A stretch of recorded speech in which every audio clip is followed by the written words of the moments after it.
honest. In my world, you're either dead, you're dying, or you're alive. That's as difficult as it is, really. But Becky's knowledge of her profession is outstanding. But she also has a little bit of a ditzy side, which is probably my favourite side, really. One of my first ruses with Becky was, I had my eyes lasered about, I don't know, 7 or 8 years ago, something like that. And I told Becky that when you get your eyes lasered, you get to choose what colour you want. I told her I had brown eyes, but I'd always wanted blue. Now, that only lasted for about 3 months before she clicked on I was lying. So. I've got lots of stories about Becky, but I want to keep this speech shortish.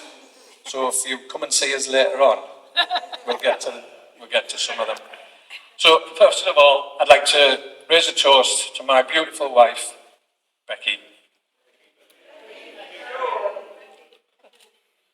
Becky's family, oh sorry, there's not a pause there. Becky's family are a close-knit group and are very supportive of her. Becky's lucky she's got a dad and a stepdad, and I can honestly say I take my hat off to the pair of yous. Two more dedicated men to their daughter you will not find. You're supposed to clap there.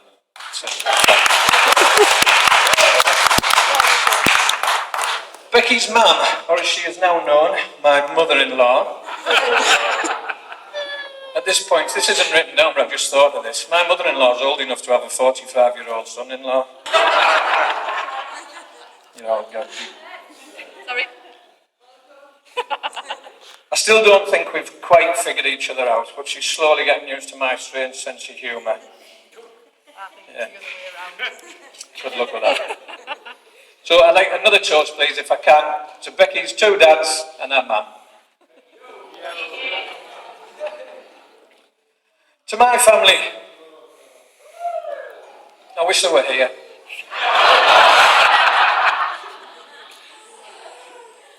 I've had an easy ride through life, I really have had an easy life.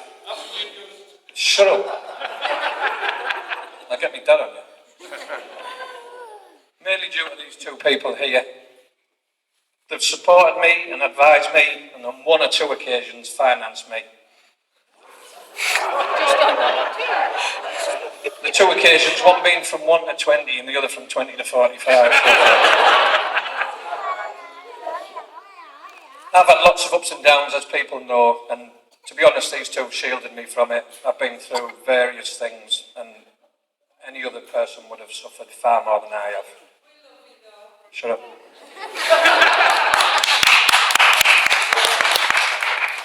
As some of you know, some of these don't know, I'm a lonely child now. I had a brother, but sadly, around about 40 years ago, Carl passed away. Since then, my mum and dad have turned their attention to me, and I don't think anyone can blame them, really. I became what my aunties and uncles fondly refer to, a complete spoilt brat. I don't recall any of this, because as far as I'm concerned, I was a pleasant and delightful child, really, and I still, well, I haven't changed much. I'm still a child, yeah. But seriously, I can't thank you enough for the life you've given me, so I'm not going to bother.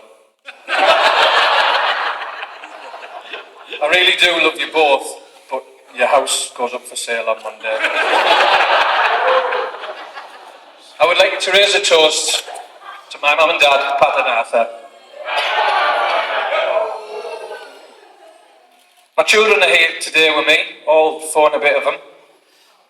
Or 4 and a half, would it just 4 and a bit more than a half? I'm not sure how many there is, to be honest, I've stopped counting. So. My children are here with me today, so I'm scattered around somewhere. I'm incredibly proud of them all. Yes, even you, Jordan. The older 3 have grown into amazing people. If anyone who knows them, you know they've all got their own personalities. They're all totally different people, but they're all fantastic in their own way. I've not had an ounce of trouble from any of them. I really haven't. Joking apart, including you, Jordan. When we think of the bits and bobs that we've had, they're nothing really. Nothing at all. Hang on, my phone's going on. on tilt. Just bear with me. Yes. I believe I've got a better relationship with them now than what I've ever had. As you know, I don't live with them. I'm divorced, obviously.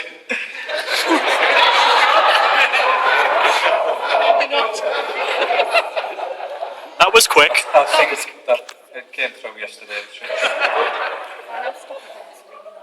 But I want to thank the three of you for standing with me today, and in particular for accepting Becky the way you have. I know it can't have been easy in the beginning, but I love you and I'm very proud of you.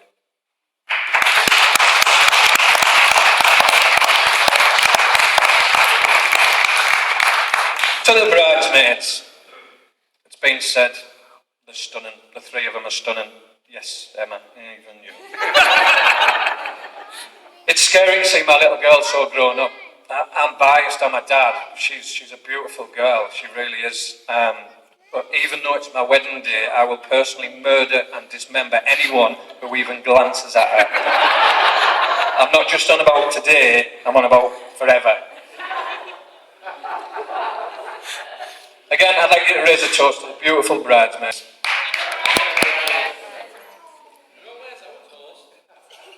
I said I'm proud, that's the nearest you'll get. There's many other people here today that I have to thank, but it would take far too much effort, to be honest.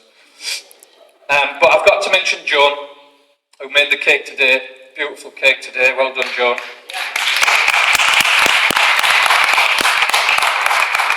You are an absolute toss bag, you.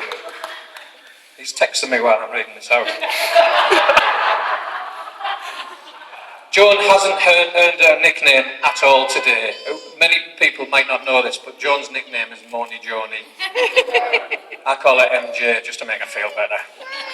But thank you very much, Joan. We've got a present for you. You have to get her up off the chair.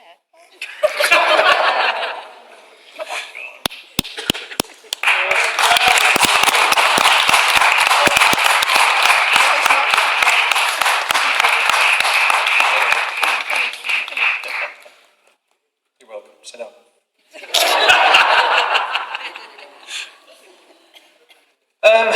Where were we? Oh, yeah. Thanks for coming on. To my friends and colleagues from work, please try not to pinch anything. And remember, you're only here because St John's quoted too much and it was cheaper to feed you than pay your overtime. My mate at the back, Mike, is a Sunderland fan, so hopefully today he won't leave 10 minutes from the end with a disappointed look on his face like he normally does. To all friends who've travelled long distances, it says a lot that how much we mean to you that you've come so far, and we are grateful. And the fact that we invited you at all kind of says that we kind of like you a little bit, I suppose. Finally, to my best man. If anyone can't spot him, he's the one sat in a puddle of sweat. He's expecting me to torture him at this point, and I don't know whether to disappoint him or not. I'm going to be nice. Danny and I have been through quite a lot in the last few years, and we've always been there to cheer up, threaten and basically insult each other on a regular basis. I owe this man a debt that I can't repay for what he did for my eldest boy. Through 6 years of football, he took him from a boy to a man, give Jordan probably the best 6 years of his life so far. He's only 7 now, so... Danny's had to put up with quite a lot from me. I wasn't what you would call a quiet spectator on the side of the pitch. I kind of lived my career through Jordan. My peak was when I told a gobby 16-year-old kid on the pitch that I was going to come on and knock him out. In my defence, he started it, so, you know. I regretted the words as soon as I spoke them. I literally tried to drag the words back in. And Danny, being the real friend he is, never ever mentioned it, apart from every weekend for the next 2 years. The 6 years we spent together stood on the side of football pitches in the rain, mud and wind are some of the best memories I have. That is so depressing. I know he's going to torture me now, so please would you all bear in mind he's a compulsive liar and he's not to be trusted. To Danny, please bear in mind I've got the photographs and I will publish them if you're not nice. So I would like to raise a toast to my best friend in the world, my best man, Danny. That's all, folks.